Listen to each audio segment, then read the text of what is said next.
హరే కృష్ణ. అందరికీ భాగవతం క్లాస్ స్వాగతం. సో మనం 28వ అధ్యాయంలో ఉన్నాము. మూడో స్కందం మూడో స్కందం సో కపిల భగవానుడు యోగ మార్గంలో ఉన్నటువంటి అంగాలు, అక్కడ వచ్చే విధి విధానాలు, సో వాటన్ని మనం వివరిస్తూ ముఖ్యంగా సో అష్టాంగ యోగం అంటేనే సో 8 స్టెప్స్ ఉన్నాయి దీంట్లో. 8 స్టెప్స్ లో ఫస్ట్ యమ నియమాలు మనం పాటించవలసినవి ఏంటి, పాటించకూడనటువంటివి ఏంటి. ఇది కేవలం మనం బయట నుంచి మనం తినే పదార్థాలని, అదే మనం అనుభవించేటువంటి ఆ వస్తువులని కానీ అదే కాదన్నమాట. యమ నియమాలంటే మన ప్రవర్తన తీరు కూడా, అది కూడా దీంట్లో ఇంక్లూడ్ అయి ఉంటుంది. ఓకేనా? అబద్ధాలు చెప్పకూడదు, మోసం చేయకూడదు, వేరే వాళ్ళని కష్టపడేటట్టుగా మాట్లాడకూడదు. సో అంటే అవి కూడా యమ నియమాల్లో భాగం అన్నమాట. అంటే అంతిమంగా మన వ్యక్తిత్వం కూడా, అంటే సరైనటువంటి సంస్కారాలు ఉంటే తప్ప, ఓకేనా, మన మనసు ఆధీనంలోకి రాదు. అంటే మొదట వాటికి సరైనటువంటి ఆ మన వ్యక్తిత్వము సరైనటువంటి భావంలో ఉండాలి. నేను లోపల నేను ఎలా పడితే అలా ఉంటాను అని నేను పోయి యోగ మార్గాన్ని అవసరించి మాత్రం మనసు కంట్రోల్ రావాలనే రూల్ ఏం లేదు. మనసు కంట్రోల్లోకి వచ్చే అవకాశమే లేదు ఇక్కడ. అంటే గత స్వభావాలు, గత సంస్కారాలు అవన్నీ అంతర్గతంగా కూడా మారుతూ రావాలి. అంటే అంతర్గతంగా మన ప్రయత్నం చేయాలి. సో యమ నియమాలు పాటించకుండా ఆసనాలు వేసే అవకాశమే లేదు. ఒకవేళ అట్లా ఆసనాలు వేయగలిగినా అది మన ముక్తికి దారితీయదు అనమాట. అది ముక్తికి దారితీయదు. భగవంతుడి మీద మనస్సు కేంద్రీకరించడానికి దారితీయదు. ఏదో అది కూడా ఒక ఒక ఒక ఎక్సర్సైజ్ లాగా ఉంటుంది, కానీ అది భగవంతుని చేరుకోవడానికి ఉపయోగపడదు అటువంటి ఆసనాలు. కాబట్టి యమ నియమాలు అంటే బాహ్యంగా వచ్చే వాటిని నిరోధించడమే కాకుండా అంతర్గతంగా, సో ఈ కామ క్రోధ మోహ మదమత్సరాల వైపు ఆ, ఏవేవి ప్రేరేపిస్తున్నాయో వాటిని కూడా మనం తగ్గించుకోవడానికి ప్రయత్నించాలి. అందరినీ సమానంగా చూడగలగాలి. ఆ అందరిని మనం భగవుడి యొక్క అంశాలుగా మనం చూడగలగాలి. అంటే క్రమక్రమంగా మన అంతర్గత వాతావరణం కూడా ఒక ధర్మబద్ధంగా నడుచుకోవడానికి ప్రయత్నించాలి. అంటే కేవలం నేను 2 పూటలు నేను అన్నం మానేశాను, లేకపోతే ఫిజికల్ గా మనం ఆపేది కాదు అది. ఫిజికల్ గా మాత్రం మనం మారితే సరిపోదు, బట్ అంతర్గతం కూడా మనకు మనము బాధ్యత తీసుకోవాల్సింది. ఎందుకంటే నేను ఎదగాలి, నేను బయటపడాలనుకుంటున్నాను కాబట్టి. అంటే ఎక్కడి నుంచి స్టార్ట్ అవుతుంది అని అంటే, మీరు మన సేవకు వస్తామని మాట ఇచ్చాము అంటే ఆ మాట నిలబెట్టుకోవడానికి మనం ప్రయత్నించాలి. ఏదో అడిగారు కదా, తప్పించుకోవడానికి ఏదో ఒకటి ఇప్పుడు చెప్పేద్దాంలే తర్వాత లాస్ట్ మూమెంట్, అది కూడా మన అంతర్గత you మన వ్యక్తిత్వానికి అది కూడా వ్యక్తిత్వానికి సంబంధించిందే. మేము ఏదో ఒకటి మాట చెప్పేద్దాంలే, వస్తామని ఏదో ఒకటి చెప్పేద్దాంలే, ఆ తర్వాత మనకు తోచింది మనం చేసుకుందాము, మనం చేయలేదు మనం చేసుకుంటూ పోదాము. అది కూడా యమ నియమాల్లో భాగమే. అది కూడా మనం నిలబెట్టుకోవడానికి ప్రయత్నించాలి. ఏది బట్టి అది జస్ట్ అడిగారు కదా అని ఆ, మన భౌతిక ప్రపంచంలో మనం తప్పించుకోవడానికి మాటలు చెప్పినట్టుగా గురువు దగ్గర, భక్తుల దగ్గర మనం తప్పించుకోవడానికి మాటలు చెప్పకూడదు ఇక్కడ.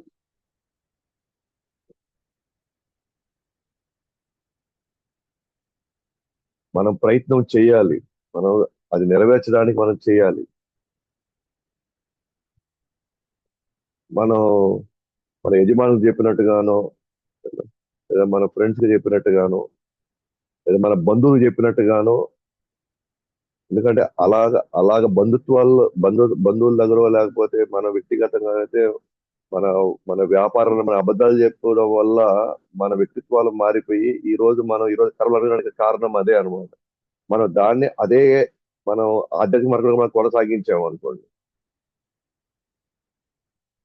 ఖచ్చితంగా మనం ముందుకు ఎదిగే ప్రసక్తే లేదు. ముందుకు వెళ్ళే అవకాశమే లేదు మనకి.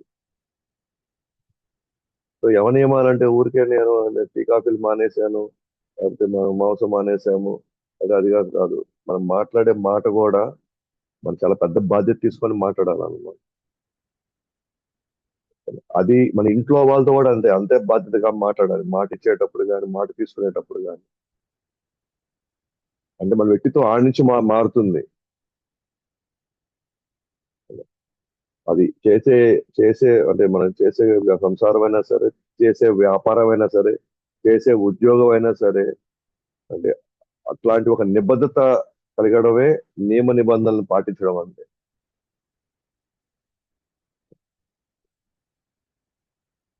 అలాగ ఉన్న వాళ్ళు ఎప్పుడైతే వాళ్ళు ఆసనాలు కావచ్చు, నెక్స్ట్ స్టెప్ ప్రాణాయామాలు కావచ్చు, ప్రత్యాహారం కావచ్చు, ధారణ ధారణ కావచ్చు, ధ్యానం కావచ్చు, అంటే సమాధి, ఇవన్నీ వరుసగా మనం వివరంగా చెప్పుకున్నాం. ఇవి ఒక్కోటి అంటే ఫైనల్ గా ధారణ కుదురుతుంది.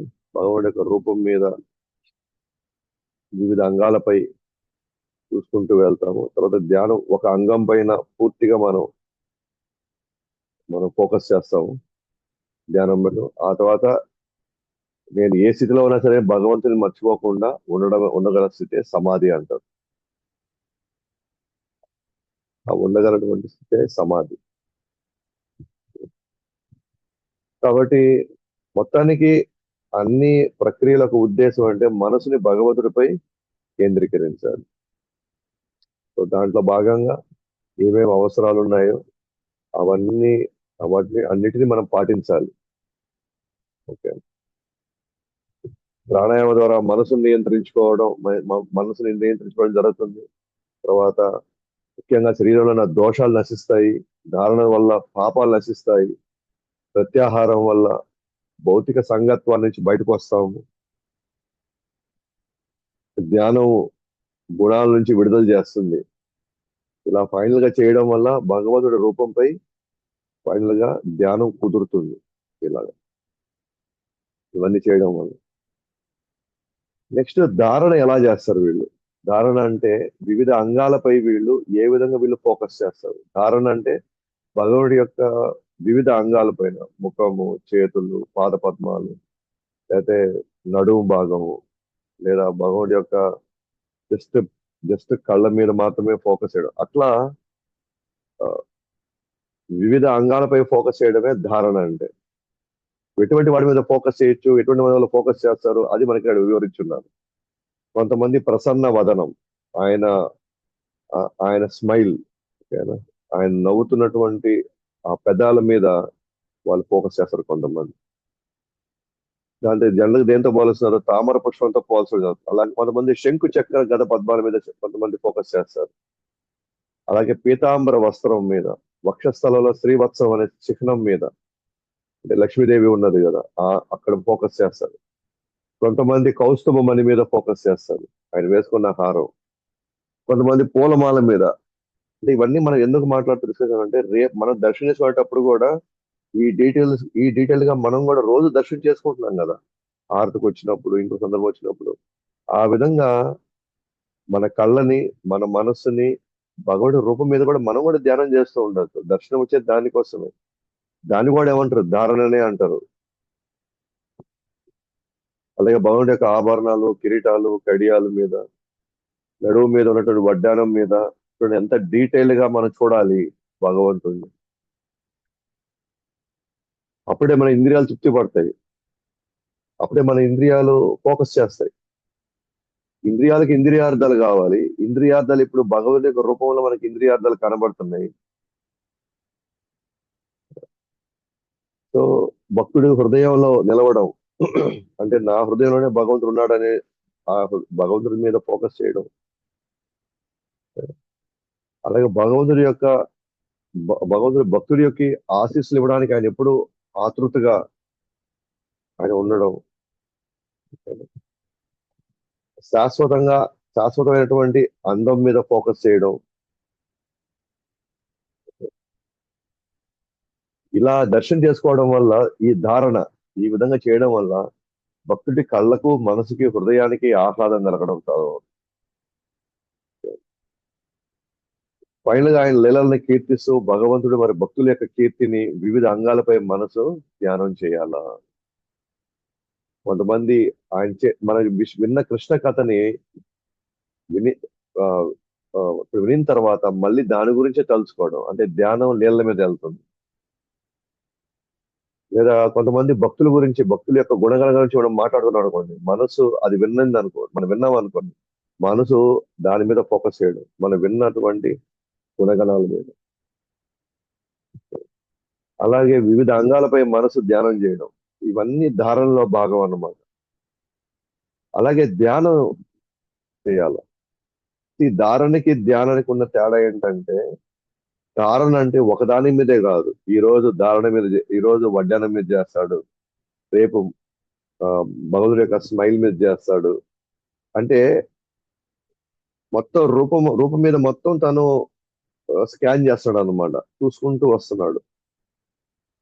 అయితే నెక్స్ట్ చెప్పబోయేది అంటే ధ్యానం చేయడం. ధ్యానం చేయడం అంటే దర్శనం చేసుకున్నంత సేపు ఒకదాని మీదే తలుచుకోవడం అన్నమాట. ఇది ధ్యానం అంటే. సో ధారణ అంటే కొద్దిసేపు కాళ్ళ మీదకి వెళ్తున్నాను, కొంతసేపు నడుము భాగం మీదకి వెళ్తున్నాను, కొంతసేపు హస్త భాగాల మీదకి వెళ్తున్నాను, కొంతసేపు వక్షస్థలం మీదకి వెళ్తున్నాను. ఇది ధారణ.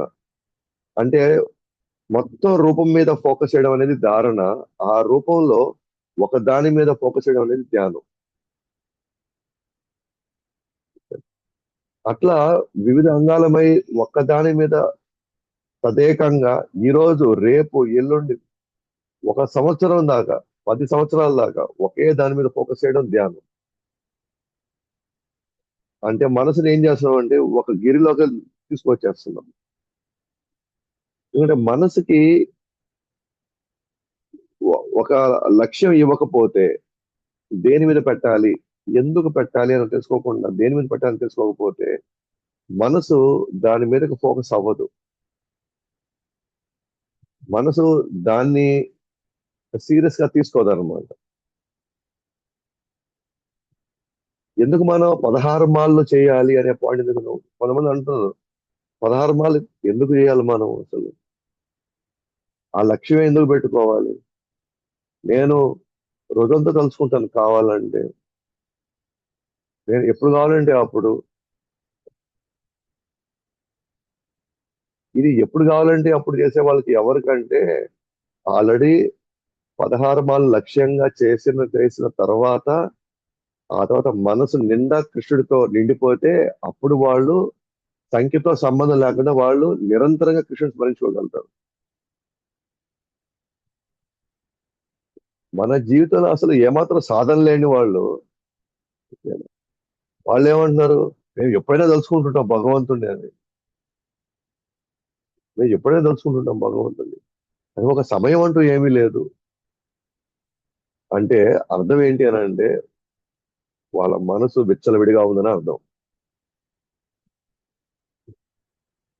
వాళ్ళ మనసు, ఎవరైనా ఒకరు వచ్చి ఇది చెయ్యండి అంటే మనసు వినే పరిస్థితిలో లేదు. అంటే వాళ్ళ మనసుని వాళ్ళు నియంత్రించుకోలేకపోతున్నారు అని అర్థం. జపం చెయ్యండి, జపం చెయ్యండి, ఒక 2 మాలలు చేయండి అంటే 2 మాలలు మేము చేయలేము, మా మనసు అంతా ఎప్పుడైనా పలుకుతూనే ఉంటుంది కదా అంటే వాళ్ళ మనసు ఫోకస్ లో లేదు అని అర్థం. మనసు ఫోకస్ లో ఉంది అని అంటే, ఉంది అని మనకి ఏంటి రుజువు అంటే చెప్పిన పని చేస్తారు. చెప్పిన పని చేసిన వాళ్ళు ఉన్నారు అని అంటే వాళ్ళ మనసు నియంత్రణలో ఉందని అర్థం. మనం చెప్పిన పని చేయకుండా మనం ఏది పడితే అది ఆలోచించి మనకి మనకు నచ్చింది మనం చేస్తున్నాము అంటే అది మనసు నియంత్రణలోకి వచ్చినట్టు కాదు అది.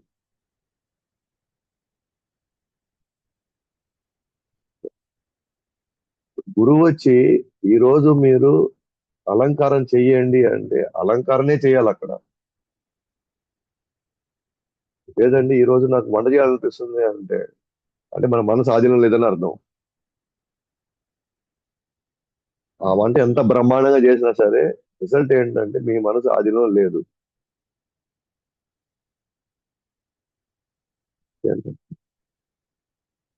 ఎందుకంటే మనసు ఎప్పుడు ఆధీనంలో వస్తుందంటే మనసు ఒక లక్ష్యం కోసం వెళ్తున్నప్పుడు మనసు ఆధీనంలోకి వస్తుంది.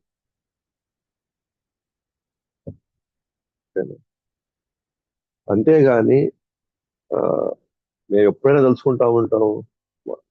మాకు నిద్రలో కూడా మాకు అదే స్మరణ ఉంటది అని అంటే వాళ్ళు మనసు వాళ్ళ ఆధీనం లేదు. వాళ్ళ మనసు ఆధీనంలో పెట్టలేని స్థితిలో ఉన్నారు వాళ్ళు.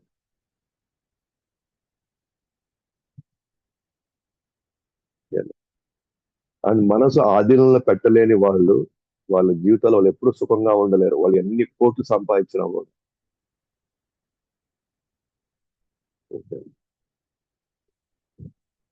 వాళ్ళ జీవితాల్లో అన్ని సక్రమంగా జరుగుతున్నా సరే వాళ్ళ జీవితంలో ఎప్పుడు అసంతృప్తి అలాగే ఉంటుంది. ఎందుకంటే మనసు ఫోకస్ లో లేదు.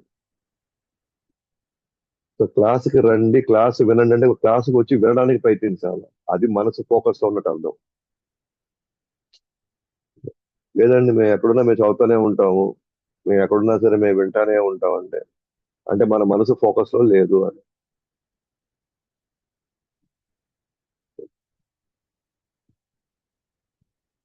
అ- అ- మనసుకి ఒక లక్ష్యం ఇవ్వకపోతే మనసు మనల్ని ఆడుకోవడం ప్రారంభం. కానీ మన ఫీలింగ్ తెలుసా, నేను నేను మనసుని ఆడిస్తున్న ఫీలింగ్ మనకు ఉంటది. కానీ యాక్చువల్గా అది మనం ఫుట్బాల్ ఆడేస్తా ఉంది మనకి. అందుకే ఇక్కడ తద్విద్ది ప్రణిపాతేన పరిప్రశ్నేన సేవయ ఉపదేక్షంతి తే జ్ఞానం జ్ఞానినా తత్వదర్శిన. గురు యొక్క దరి చేరడం అంటే అర్థం ఏంటి? ఆయన సేవ చేయడం వల్ల ఆ సేవకి ఆయన మెచ్చుకుంటే అప్పుడు ఆయన జ్ఞానం మనకిస్తాడు. ఆయన ఆశీర్వాద బలం మనకు వస్తుంది.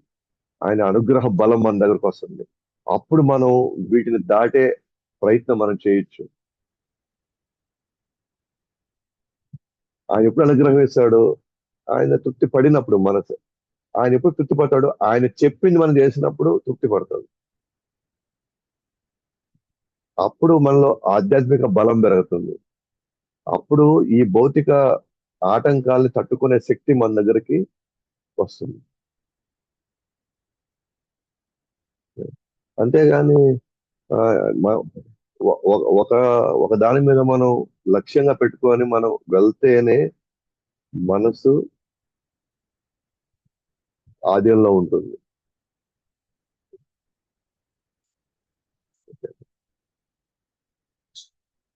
అండ్ అలాంటి వాళ్ళకే గౌరవం ఉంటుంది.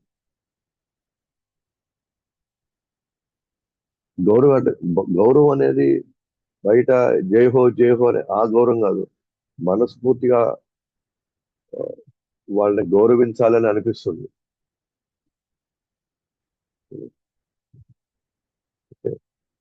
అందుకనే ధ్యానానికి ఎప్పుడు కూడా ఒక నిర్దిష్టమైనటువంటి ఒక వస్తువు ఎందుకు ఇస్తారు యోగ మార్గంలో, ఒక విధానాన్ని ఎందుకు పాటించమంటారు? ఎందుకంటే విచ్చలవిడిగా ఉన్న మనసుని ఒక దాని మీదకి తీసుకురావాలి, ఒక పద్ధతిలోకి తీసుకురావాలి, ఒక విధానంలోకి తీసుకురావాలి.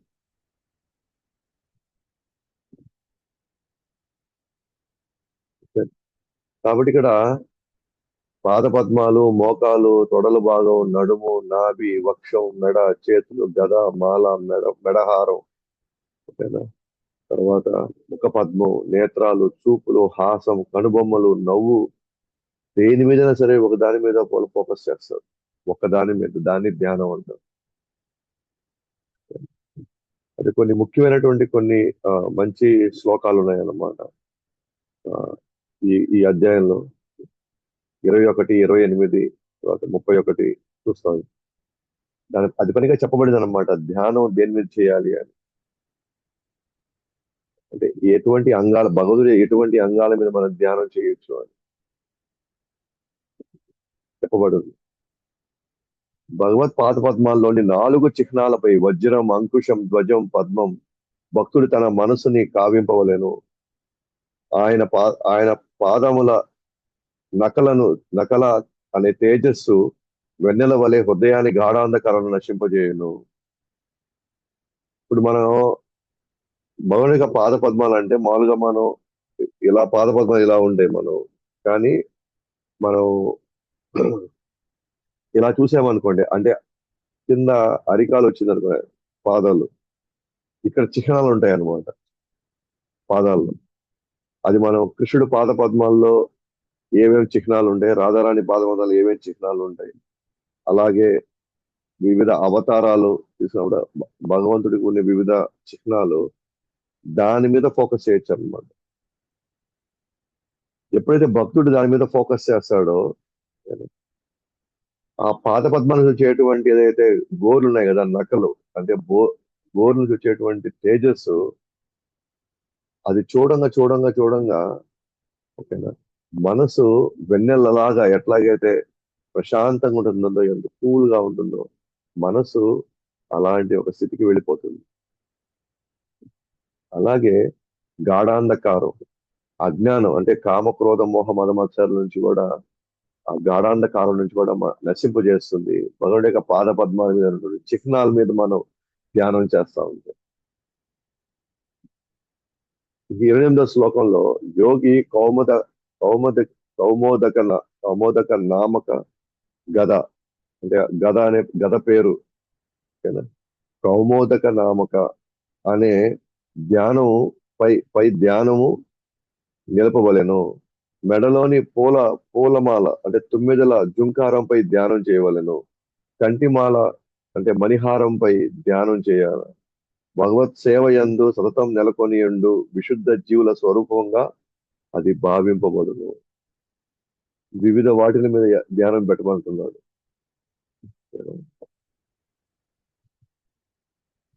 ఇలా ధ్యానం చేయంగా భగవత్ సేవ యందు సతతం నెలకొనియుండు విశుద్ధ జీవుల స్వరూపంగా భావింపబడును.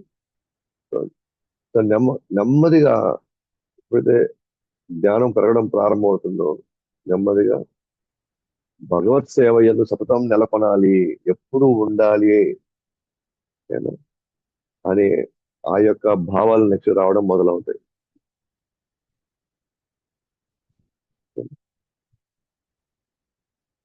అప్పుడు ఎప్పుడైతే సేవ చేయడం మొదలు పెడతాడో, అప్పుడు తన స్వరూపం తనకు తెలుస్తుంది. నేను కృష్ణుడి యొక్క అంశాన్ని అన్న విషయం కాలక్రమంలో సాక్షాత్కారం అవుతుంది. కాలక్రమంలో అది సాక్షాత్కారం అవుతుంది. మనము ఒక ఒక కంపెనీలో లేదా ఒక ఆఫీస్ లో పని చేసి చేసి చేయంగా మన మైండ్ ఒకటి ఫిక్స్ అయిపోయి ఉంటుంది తెలుసా, ఏంటదనంటే నా జీవితానికి ఈయనే బాస్ అని ఫీల్ అయిపోతాం మనం. ఈయన లేకపోతే నేను లేను అనే ఫీలింగ్ లోకి వెళ్ళిపోతాం. ఎందుకంటే ఆయన ఇచ్చిన ఆదేశాలని పాటిస్తూ ఆయన చెప్పింది చేస్తుండగా మానసికంగా మనం దేనికి దేనికి మనం సిద్ధపడతాం. మనం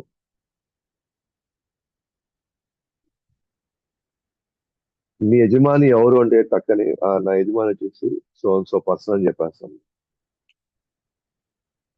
ఎందుకంటే మనం ఆయన ఇచ్చిన ఆదేశాలు పాటించి ఆయన చెప్పిన పనులు చేయంగా మన మన మన మనసు సిస్టమ్ ఫిక్స్ అయిపోయి ఉంటుంది. ఏమని, ఆయన నా యజమాని, ఇంకెవరు మనకు గుర్తుండరు.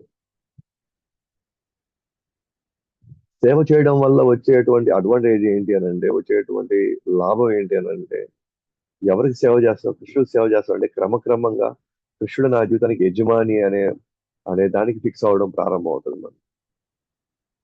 ఇప్పటి వరకు నేను యజమాని, నేను పెడితే వీళ్ళందరూ తింటున్నారు, నేను పోషించడం వల్ల వీళ్ళంతా బతుకుతున్నారు, కాబట్టి నేనేంది వాడి కింద పోయేది ఏంది. కానీ యాక్చువల్గా మన పొజిషన్ యాక్చువల్గా సేవకులం మనం. కాకపోతే ఆ సేవలో మనం లేం కదా, భగవత్ సేవలో మనం లేం కదా. అందుకే మనం యజమానిగా మనం మన మనస్తత్వం పెరిగింది అనుకోండి, వాళ్ళు భగవంతుడి సేవకు రావడం చాలా కష్టమైపోతుంది వాళ్ళకి. అలాగే భగవంతుడి యొక్క సేవకుడి కింద చేయాలంటే ఇంకా కష్టమైపోతుంది. భగవంతుడు అంటే నేను ఒప్పుకుంటాను కానీ భగవంతుడి కింద ఉన్న వీడు కూడా నాలాంటోడే కదా, వీడు చెప్తే వినేది ఏంటి అని. అందుకని చైతన్య మహాప్రభు భగవంతుడి యొక్క సేవకుడు అవడం చాలా కష్టం. ఎందుకంటే అహంకారం ఒప్పుకోదు అది.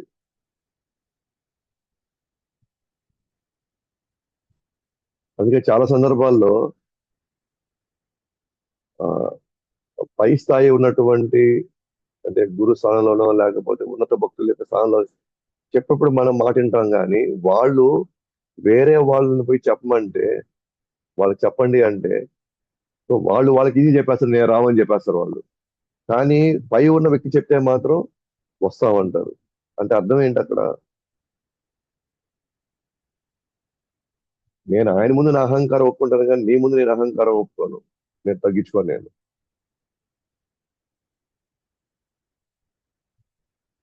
కానీ చైతన్య మహాప్రభు ఏమంటున్నాడు? నువ్వు భగవంతుడి యొక్క దాసుడు అయితేనే నువ్వు నా, అప్పుడు నేను నీకు దాసుడిని అవుతాను అంటాడు చైతన్య మహాప్రభు.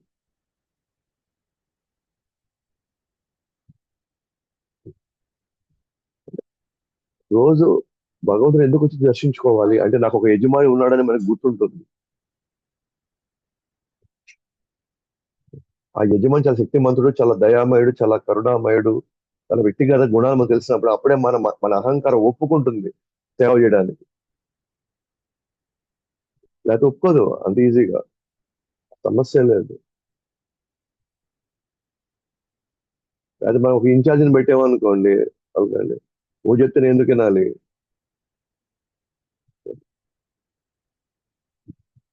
కానీ ఆధ్యాత్మిక మనం గోలోకి వెళ్ళాలంటే అక్కడ మనం మంజరీలకి సేవకులు అవుతాం అక్కడ.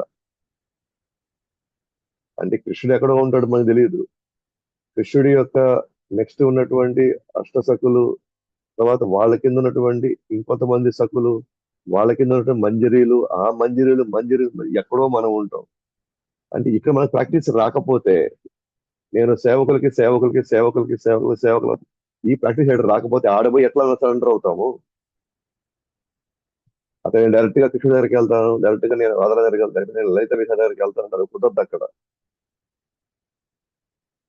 కానీ రాధారాణి కానీ లేకపోతే ఆ, మిగతా లలిత విశాఖలు అష్టసకుల యొక్క భావన ఏంటంటే, మరి వీళ్ళు సేవకులు సేవ చేస్తున్నారు కాబట్టి ఓకేనా, వాళ్ళకి మనం ఎక్కువ అనుగ్రహం ఇవ్వాలి అనే ఫీలింగ్ లో వాళ్ళు ఉంటారు.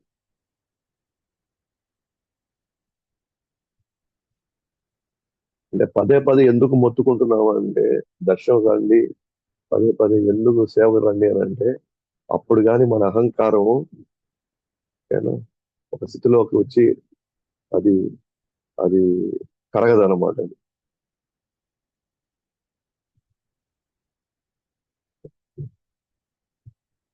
మనము మనం చేసే ఓకేనా, ఆ, ఎప్పుడో పండగ ఒక్కసారి, ఎప్పుడో వారం, అది కాదు, నిత్యం ఆ భావంలో ఉండడానికి ప్రయత్నించాలి.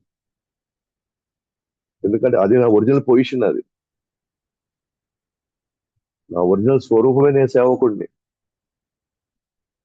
విచిత్రం ఏం తెలుసా, నేను సేవకుడిని నేను ఒప్పుకోను భగవంతుడి దగ్గర, కానీ యాక్చువల్గా నేను ఇంటికి చేసేది, నేను వ్యాపారం అంతా ఒక సేవకుడిగానే చేస్తున్నాను. నేను యాక్చువల్గా నేను అక్కడ యజమాని అనే ఫీలింగ్ ఉంది కానీ నేను సేవకుడిగానే చేస్తున్నాను అక్కడ కూడా.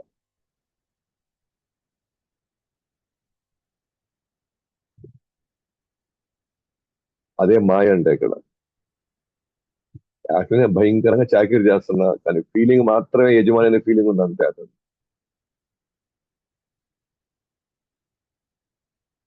అంతే. ఎందుకంటే జస్ట్ మనం ఇప్పుడు మనం సంపాదించుకొని తీసుకొని వస్తున్నాం అనుకోండి, ఒక నెల మీరు బాకండి డబ్బులు, చూద్దాం ఏమవుతుంది మన పొజిషన్.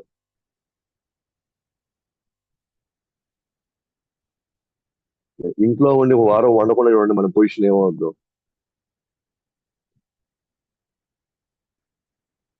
వెంటనే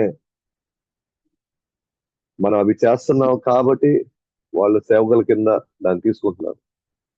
ద మూమెంట్ మనం చేసే సేవను ఆపేసాం అనుకోండి, ఆటోమేటిక్ గా వాళ్ళు ఎదురు తిరుగుతారు వాళ్ళు. జస్ట్ యజమాని అనే ఫీలింగ్ ఉంది తప్ప యాక్చువల్ మన యజమానులం కాదు అక్కడ కూడా. మనము మన చాకిరీ చేస్తూనే ఉన్నాం మనం. అంటే ఎవరో ఒక మనం తృప్తిపరిస్తే గానీ మనం హ్యాపీగా ఉండలేము. అది కుటుంబంలో కావచ్చు. అది యజమాని, ఇప్పుడు ఒక కంపెనీలో యజమాని కూడా నీకు శాలరీ ఇస్తున్నంత వరకే మనం అతని యజమానిగా భావిస్తాం అంతే. ఎందుకంటే యాక్చువల్ అతను కూడా చాకిరీ చేస్తున్నాడు డబ్బులు ఇచ్చి. ద మూమెంట్ తను అది చేయలేదు అనుకోండి, ఆటోమేటిక్ గా తన పొజిషన్ క్షణాల్లో మారిపోద్ది అంతే. మన అసలైన ధర్మం ఏంటి అని అంటే, మన నిజమైన గుణం ఏంటి, అసలైన ధర్మం, నిజమైన స్వరూపం ఏంటంటే మన సేవకులు. మనం యాక్చువల్ గా భగవుడి యొక్క సేవకులు, భక్తుల యొక్క సేవకులు. చూడండి, ప్రతి జీవరాశికి మనం సేవకులు. కానీ ఆ పొజిషన్ ని మనం మర్చిపోవడమే ఈరోజు మన ఒత్తిడికి కారణం. మనం ఆ అజ్ఞానం వలన ఉండడమే ఈరోజు మన కష్టాలకు కారణం ఈరోజు. కాబట్టి ఎప్పుడైతే మనం భగవంతుని మీద మనం ధ్యానం చేయడం ప్రారంభిస్తామో, ఓకేనా? భగవంతుని దర్శనం చేసుకుంటాము, భగవంతుని తలుచుకుంటూ ఉంటాము, మన నిజమైన స్వరూపంగా మనం భావిస్తాం. నేను కృష్ణుడి యొక్క అంశాన్ని అని అటువంటి ఆ ఆ భావన బలంగా నాటుకుంటది. అలాగే ఇంకా ఈ యోగ మార్గంలో వేటి మీద వీటి వాళ్ళు ధ్యానం చేస్తే ఎటువంటి రిజల్ట్ వస్తుంది తర్వాత. భగవానుని కరుణామయ దుఃఖాలను దృక్కులను యోగి పూర్ణ భక్తితో ధ్యానం కావింపవలెను. అవి భక్తుల భయంకర తాపత్రయములని నశింపజేయనట్టివి. ప్రేమమయ దరహాసములను కూడియుండు అతని చూట్కులు విపుల ప్రసాద పూర్ణములు. భగవంతుడు చూసేటువంటి ఆ ఏవైతే ఆయన కళ్ళు ఉన్నాయో, ఆయన కళ్ళు చాలా దయతో కూడుకున్నవి. అందుకే కరుణామయ దృక్కులను యోగి పూర్ణ భక్తితో ధ్యానం కావింపవలను. అంటే కళ్ళ మీద ఫోకస్ చేయాలి. ఆ కళ్ళలో నుంచి కురిసేటువంటి ఆ దయ మీద మనం ఫోకస్ చేయాలి. అలా దాని మీద మనం ఫోకస్ చేయగలిగితే లాభం ఏంటంట, భయంకర తాపత్రయాల నుంచి మనం చేయనటువంటివి, అంటే శోక మోహ భయాల నుంచి మనల్ని బయటికి బయటికి బయటికి తీసేస్తాయి. ఎవరైతే భక్తితో భగవంతుడి యొక్క కళ్ళ మీద ఫోకస్ చేస్తున్నాడు,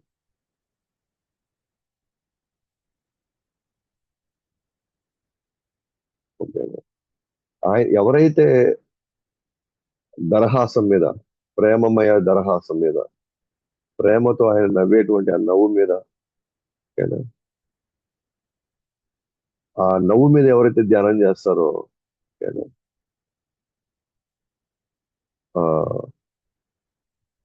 వాళ్ళ యొక్క వాళ్ళ యొక్క సాధన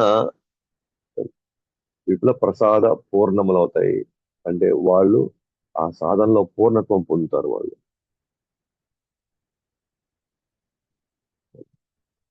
అది 32వ శ్లోకంలో, యోగి దరహాసంపై ధ్యానం చేయవలెను, దుఃఖ సాగరంను ఎండింపజేయను. అనగా ప్రేమమయ దరహాసం అది పూర్ణత్వం తీసుకొస్తుందని చెప్తున్నాడు. అలా ధ్యానం చేయడం వల్ల ఏమవుతుంది, దుఃఖ సాగరంను ఎండింపజేస్తుంది. ఆ సాగరాన్ని మొత్తం ఆవిరి చేసేస్తుంది. భగవుడి యొక్క నవ్వు మీద మనం ఫోకస్ చేయగలిగితే, లేదా ఆయన కనుబొమ్మల మీద ధ్యానం చేస్తే, విల్లు వంటి కనుబొమ్మలను ధ్యానింపవలెను. అలా ఆయన యొక్క కనుబొమ్మల మీద మనం కానీ ఫోకస్ చేయగలిగితే, అది మన్మధులను మోహింపజేసే ముడులను శుభమును చేకూరుస్తుంది.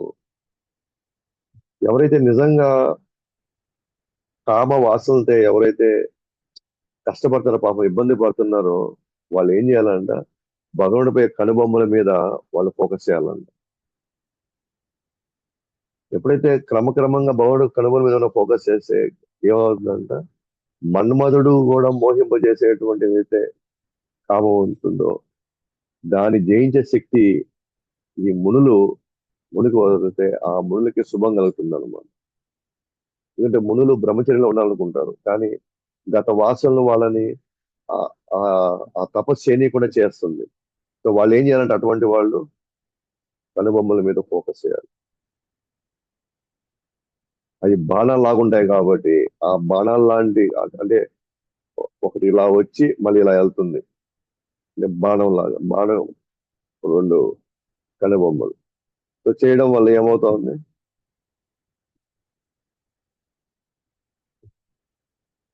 అనాది కాలంగా తాను కామవాసనలతో కష్టపడుతున్న వ్యక్తికి అది చాలా ఉపశమనం ఇస్తుంది. అంటే భగవంతుని దర్శనం చేసుకోవడం అంటే మనలో ఉన్న వికారాలు, మన ఇంద్రియాలని అన్నిటినీ ఒక ఒక క్రమ పద్ధతిలో మనం పెడుతున్నట్టు అర్థం అన్నమాట.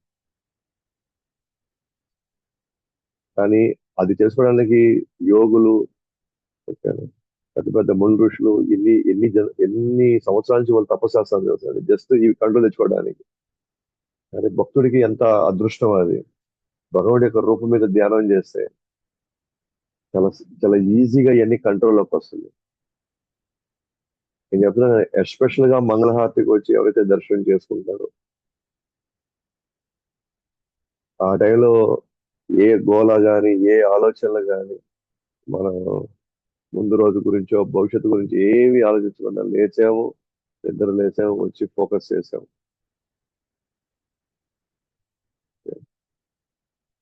భగవుడి యొక్క రూపాన్ని మనం దర్శించుకుంటున్నాం. ఆ టైంలో కీర్తన వెళ్తా ఉంది, నాలిక కీర్తన పాడుతా ఉంది, చెవులు వింటా ఉంది, వెళ్ళి ప్రణామాలు చేసుకుంటున్నాం, చర్మం భగవానికి అర్పించిన పూలు వాసన చూస్తున్నాం. అన్ని లైట్లన్నీ ఆగిపోయినాయి, ఇంకెక్కడ లేనికి ఇంకా పక్కనకి వెళ్ళి ఏదో జరుగుతుందో ఏదో ఏదో అవుతుందని చూసే అవకాశం కూడా లేదు. కంప్లీట్ ఫోకస్ అంతా కూడా భగవంతుడి మీద. అఫ్ కోర్స్ ఇప్పుడు మన విగ్రహాలు చిన్నగా ఉన్నాయి ఇక్కడ, మేబీ ఇంకొన్ని సంవత్సరాలు పోతే మీ అందరి సహకారంతో పెద్ద విగ్రహాలు తెచ్చుకున్నప్పుడు అప్పుడు మనం చూస్తాం అన్నమాట. మనం చేసేటువంటి ఆ మనం చేసుకునే దర్శనం మన జీవితాల్లో ఎంత సంతోషాన్ని నింపుతుంది. సో ఇవన్నీ కపిల భగవాన్ చెప్తున్నాడు దేవహృదయం వాళ్ళు. ఎలా యోగులు భక్తి ద్వారా భగవంతుని మీద ధ్యానం చేయడం వల్ల వాళ్ళు ఈ ప్రకృతి ఏ విధంగా వాళ్ళు ఆ బంధకాల నుంచి ఎలా వాళ్ళు బయటకు రాబోతారు, ఈ మాయా ప్రపంచం నుంచి ఎలా వాళ్ళు బయటికి రాగలుగుతారో కపిల భగవాన్ వివరిస్తాడు అన్నమాట. దేవహృతి అమ్మవారు ఫైనల్ గా యోగి యొక్క ముక్తి ఎలా జరుగుతుంది, అతని మనస్తత్వం ఎంతవరకు తాను అర్థం చేసుకోగలుగుతున్నాడు, ఇదంతా కూడా. అది కాబట్టి ఈ విధమైన ధ్యానంతో క్రమంగా భగవంతుడి వైపు ప్రేమను పెంచుకుంటారు. ఈ విధం అంటే గతం ఇప్పటి వరకు మనం డిస్కస్ చేసుకున్నాం. ఆ క్రమంగా ధ్యానం చేయడం వల్ల భగవంతుడి వైపు ప్రేమను పెంచుకుంటారు. అప్పుడు అతనిలో అష్ట సాత్విక వికారాలు ప్రదర్శిస్తాడు. ఎప్పుడైతే తనలో ప్రేమ స్టార్ట్ అయిందో తనలో, అంటే అప్పటి నుంచి కళ్ళలోంచి నీళ్లు ఆనందంగా కారడం చూస్తాము, రోమాలు నిక్కపరుచుకుంటే మొత్తం హృదయం అంతా ఆనందంతో పొంగిపోతా ఉంటుంది.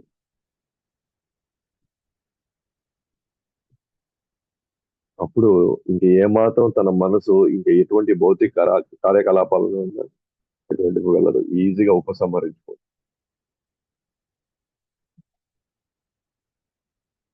అలా ఉపసంహరించబడిన మనసు కదలని దీపం వలె నిశ్చలంగా ఉంటుంది. ఆ స్థితిలో ఇంకా మనసు నిశ్చలంగా, దీపం గాలి లేదు, అప్పుడు దీపం ఎలా ఉంటుంది, ఒకటే విధంగా నిలబడి ఉంటుంది కదా ఇక్కడ. అలా ఇక్కడ కూడా నిశ్చలంగా ఉంటుంది.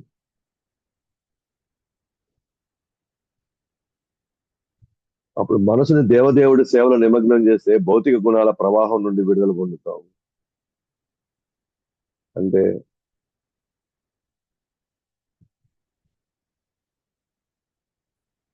ఈ ప్రేమ లభించక ముందర చేయాల్సిన సేవే, అది ప్రేమ దొరికిన తర్వాత కూడా చేయాల్సింది కూడా సేవే.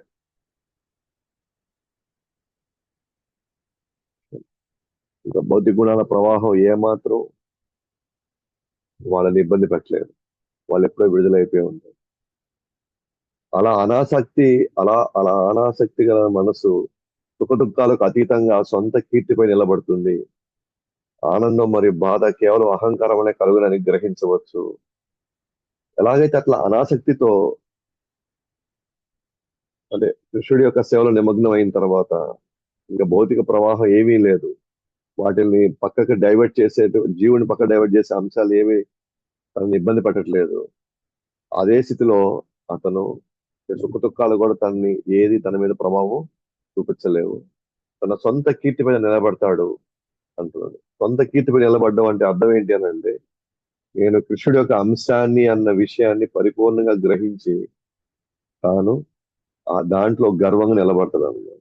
నేను కృష్ణుడి యొక్క అంశాన్ని, నేను కృష్ణుడి యొక్క సేవకుడిని అని.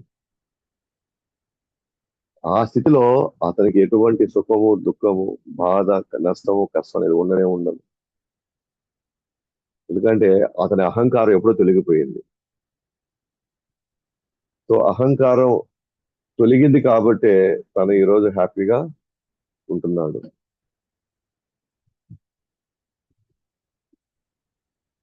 అప్పుడు తనకి అర్థమైంది, ఇప్పుడు తనకి అర్థమవుతుంది అనమాట. ఓహో, నేను పడిన కష్టము, నేను పడిన ఇబ్బంది, లేదా నేను పొందినటువంటి ఏదైతే ఆనందం పొందానో భౌతిక జీవన విధానంలో కేవలం అహంకారం వల్లే ఇవన్నీ కలిగాయి అన్నమాట. ఇవన్నీ అనే విషయం తనకి గ్రహిస్తాను.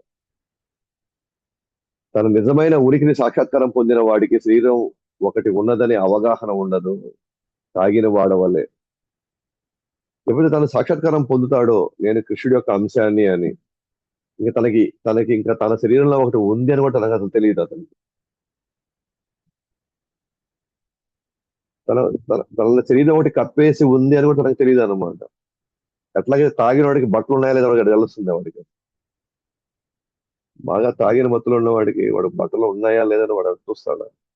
వాడు ఆ మత్తులో ఎట్లాగైతే ఆ, వెళ్తూ ఉన్నాడో, అలాగే ఎవరైతే ఆత్మసాక్షాత్కారం పొంది నేను కృష్ణుడి యొక్క సేవకుడిని అని పరిపూర్ణమైనటువంటి ఆ యొక్క ఆ అనుభవాన్ని తను అనుభవిస్తున్నాడో, తన కూడా శరీరం ఒకటి ఉందని తనకు అసలు తెలియదు తనకి. అప్పుడు ముసలితనం ఏంటి, మరణం ఏంటి, అసలు అది ఏం తెలియదు అసలు. అంటే మనము ఆ స్థితికి ఎదగాల. అప్పుడు మనకి వీటి గురించి మనం అప్పుడు ఈ ప్రకృతి మనల్ని ఏమీ చేయలేదు ఇంకా.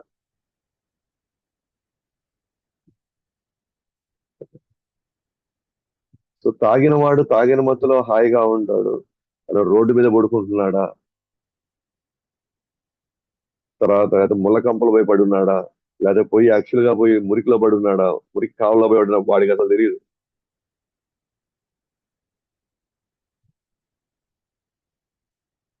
వాడు లోపల ఆ మత్తులో పూర్తిగా తాను మర్చిపోయాడు. అలాగే ఇక్కడ కూడా ఎవరైతే భగవంతుడి ప్రేమలో పూర్తిగా నిమగ్నం అవుతాడో, ఆ వ్యక్తి ఆ ప్రేమ మత్తులో ఉండి తను ఏం చేస్తాడో తనకే తెలియదు. అదే మనకి చైతన్య మహాప్రభువు తన లీలలో మనకి రేపు కనబరచబోయేది. ఆ ప్రేమ మత్తులో ఉన్నవాడు త్వరగా ఇటు పరిగిస్తాడు, అటు పరిగిస్తాడు, సరే ఎగిరి గంతేస్తాడు. ఆనందంలో కళ్ళల్లోంచి నీళ్లు ప్రవాహాలా వస్తానే ఉంటాయి. రోమాలు నిక్కబొడుచుకుంటూ ఉంటాయి. మనం ఏం చేస్తున్నావు, ఏం చెప్తున్నావు వాళ్ళకి ఏమీ అర్థం కాదు. తాగిన వాడి వలే ఉంటారు అనమాట. ఆ విధంగా ముఖ్యుడు,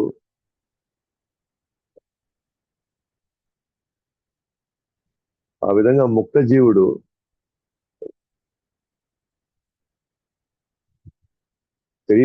శరీరమును లక్ష్యం చేరే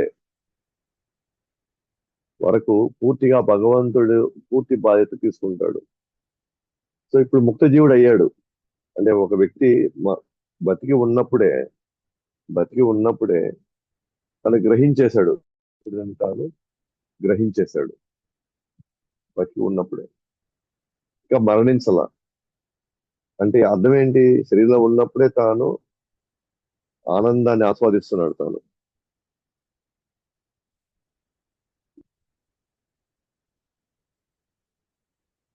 ఇంకా అతను శరీరం వదలకుండా మేబీ సపోజ్ 20 సంవత్సరాల్లోనే ఒక వ్యక్తి ఈ స్థితికి చేరిపోయాడు.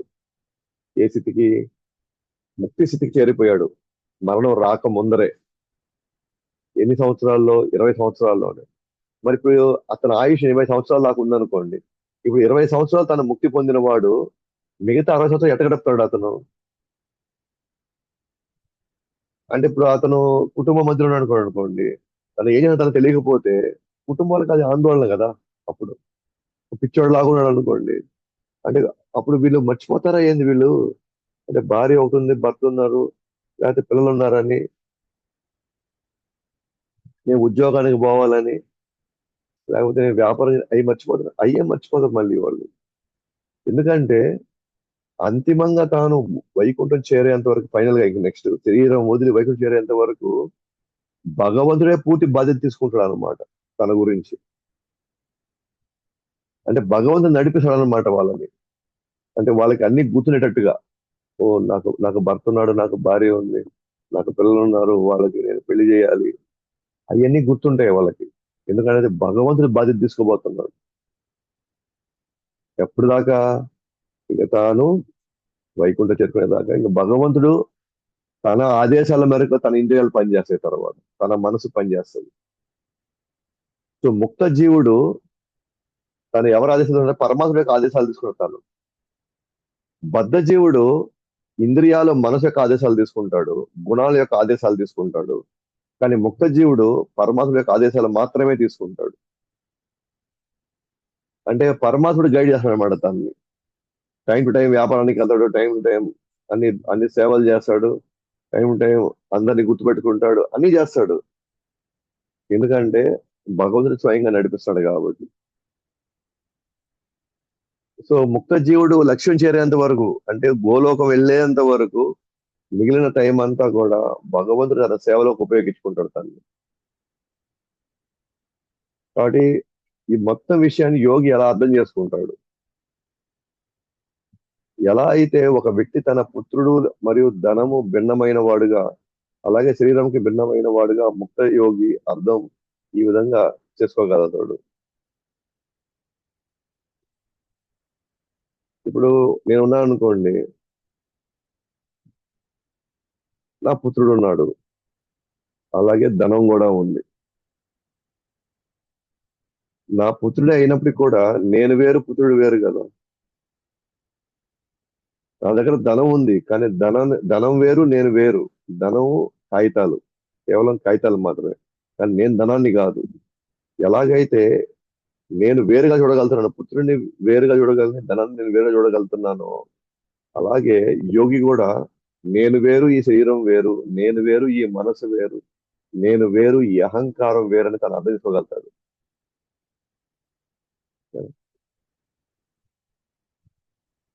ఎట్లయితే చెక్క నుండి పొగ, నిప్పు, రవ్వల నుండి మంట భిన్నదిగా కనబడుతుంది, అలాగే భగవానుడు జీవుడు మరి ప్రకృతి నుండి భిన్నమైన వాడుగా కనబడతాడు.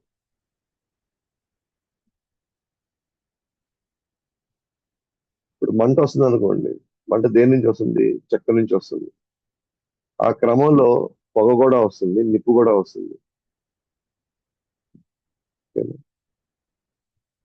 అంటే మంట మంట మంటతో మంట వేరు, పొగ వేరుగా మనం చూడగలుగుతున్నాం. మంట వేరు, అలాగే చెక్క వేరుగా మనం చూడగలుగుతున్నాం. మంట వేరు, మంట నిప్పు రవ్వలు, ఓకేనా, వేరే చూడగలుగుతున్నాం. ఇది వేరుగా ఇది వేరుగా చూడగలుగుతున్నప్పుడు, అలాగే భగవంతుడిని కూడా ఈ జీవుడి నుంచి ప్రత్యేకంగాను, ప్రకృతి నుండి ప్రత్యేకంగాను భిన్నంగా మనం చూడొచ్చు అనమాట. ఆ ఆ యోగి చూడగలుగుతాడు. భగవంతుడు అంతా ఒకటే, ప్రకృతిలో భాగమై ప్రకృతిలో కలిసిపోయాడు, ఆ పాయింట్ కాదు. లేదు, భగవంతుడు ఒక వ్యక్తిగా మనం వేరుగా చూడగలుగుతాడు అనమాట. ప్రకృతి నుంచి సెపరేట్ గా, జీవుడి నుంచి సెపరేట్ గా చూడగలుగుతాడు. ఎందుకు ఈ మాట వస్తుందంటే, చాలా మంది నిరాకారవాది అనుకోండి, భగవంతుడే ప్రకృతి, భగవంతుడే జీవుడు, అంతా భగవంతుడే అని అన్నిటినీ ఒకే కలగోల గంపగా కలిపేసం ట్రై చేస్తున్నారు. కాదు, భగవంతుడు వేరు, జీవుడు వేరు, ప్రకృతి వేరు. కాబట్టి భగవంతుని వేరుగా చూడగలుగుతాడు యోగి. అలాంటి యోగి పరమాత్ముని అందరిలోనూ చూడగలుగుతాడు, అందరినీ ఆయనలో చూడగలుగుతాడు. అంటే క్లియర్ గా డిమార్కేషన్ కనబడుతుంది నీట్ గా. ఎస్, భగవంతుడు వేరు, ప్రకృతి వేరు, జీవుడు వేరు అని చాలా క్లియర్ గా చేశాడు. అలాగే ఈ భగవంతుడి అందరిలోనూ ఉన్నాడు. అలాగే ఆ భగవంతుడిలోనే అందరూ ఉన్నారు అని దాన్ని క్లియర్ గా అర్థం చేసుకోగలుగుతాడు. లైక్ యశోదమాతకి ఏమో తనలోనే మొత్తం ఉందని చూపించాడు. అలాగే ఆ, అర్జునుడికి మాత్రం విశ్వరూపంలో తాను అన్నిట్లోనూ ఉన్నాడు అని చూపించాడు కృష్ణుడు. అన్ని తనలోనే ఉన్నాయని చూపించాడు యశోదమాతకి. తాను అన్నిట్లోనూ ఉన్నాడు అని చూపించాడు అర్జునుడికి కృష్ణుడు. ఎలాగైతే చెక్కలను బట్టి మంటలు మారతాయో అలాగే గుణాలను బట్టి జీవుడు ప్రవర్తిస్తాడు. మనం చూస్తాం కదా, రకరకాల చెక్కలు బట్టి ఆ ఆ మంట కలర్ మారిపోతుందండి. కొన్ని సందర్భాల్లో కొన్ని చెక్కలు మంట ఎర్రగా కనబడుతుంది, కొన్ని దగ్గరలో మంటలు పసుపుగా కనబడుతుంది, కొన్ని దగ్గర బంగారు వర్ణంలో కనబడుతుంటుంది.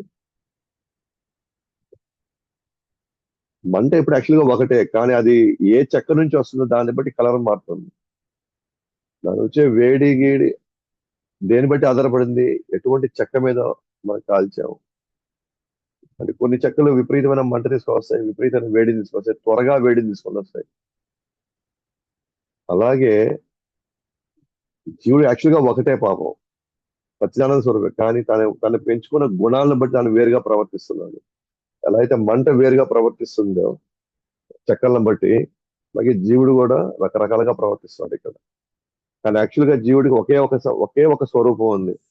అతను యాక్చువల్గా కృష్ణుడు సేవకుడిగా తను రియలైజ్ అయ్యి ఆ స్థితిలో ఉండగలిగితే తను ఒకే విధంగా ప్రవర్తిస్తాడు. అతను నిరంతరం కృష్ణుని తలుచుకుంటూ ప్రవర్తిస్తాడు. అప్పుడు అందరి యొక్క ప్రవర్తన ఒకటిగానే ఉంటది అది. ఇప్పుడు అలా చూడట్లేదు మనం. రకరకాల వ్యక్తులు రకరకాలుగా ప్రవర్తిస్తున్నారు, కానీ ఆత్మలుగా అందరం ఒకటే. కాకపోతే ఆత్మలు ఇప్పుడు వేరు వేరు శరీరాల్లో ఉన్నాయి కాబట్టి, వేరు వేరే గుణాల్లో ఇరుక్కో ఉన్నాయి కాబట్టి వింతగా ప్రవర్తిస్తున్నాడు. అని ముక్త జీవుడు మాత్రం అలా ప్రవర్తించాడు. తాను భగవుడిగా సేవకుడిగా ఏ ప్రవర్తన చేస్తాడో ఆ ప్రవర్తన చేస్తాడు. కాబట్టి అనంతమైన మాయను జయించిన యోగి ఆత్మసాక్షాత్ స్థితిలో ఫైనల్ గా ఉండగలుగుతాడు అన్నమాట, అంతిమంగా ఉండగలుగుతాడు. ఇలా మాయని రకరకాల స్టేజెస్ లో యమ నియమాల దగ్గర నుంచి స్టార్ట్ అయితే కేవలం ఆసన, ప్రాణాయామ, ప్రత్యాహార, ధారణ, ధ్యాన, సమాధి స్థితికి రావడానికి కొన్ని లక్షల కోట్ల జన్మలు పడుతుంది.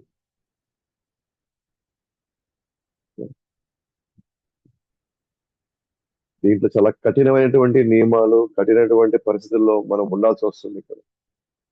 అంత ఈజీ కాదు యోగ మార్గం. కానీ యోగి ఏదైతే ఫైనల్ గా పొందాడో అది భగవంతుడు తలుచుకుంటే భక్తుడు ఒక ముహూర్తంలో అయిపోద్ది ఇదంతా. అది భక్తి యొక్క విశిష్టత, భక్తిలో ఉన్నటువంటి ఆ శక్తి అది. సో దాని గురించి మనం రేపు 29వ అధ్యాయంలో మనం చూస్తాం అన్నమాట. ఇప్పటి వరకు ఫస్ట్ భక్తిని ఇంట్రొడ్యూస్ చేశాడు, జ్ఞానం గురించి చెప్పాడు, యోగం గురించి చెప్పాడు. ఇప్పుడు ఆ భక్తిని ఇంకొంచెం డీప్గా వెళ్తాడు ఇప్పుడు. ఎందుకంటే యశోద దేవహూతికి ఆమెకు అర్థమైపోయింది, ఇవి మనం చేయడం మన వల్ల కాదు, ఇది జరిగే పని కాదు ఇది. కాబట్టి నువ్వు ఫస్ట్ చెప్పావు కదా, భక్తి విశిష్టమైంది, భక్తిలో ఆ, ఈ విధంగా మనం చాలా త్వరగా ఈ ఆ ఈ మాయా వాళ్ళ నుంచి బయటకు వచ్చింది.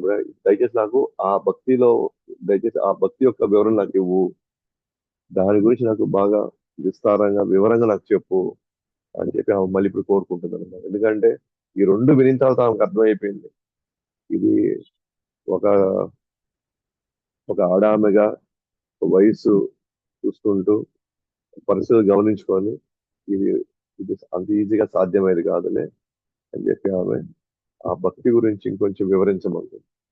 బాగా డీటెయిల్ గా చెప్పమంటుంది. శుద్ధ భక్తి అంటే ఎలా ఉంటుంది, శుద్ధ భక్తి అంటే ఏంటి, దయచేసి నాకు దాని గురించి వివరించమని చెప్తున్నాను. అది మనం రేపు చూస్తాం.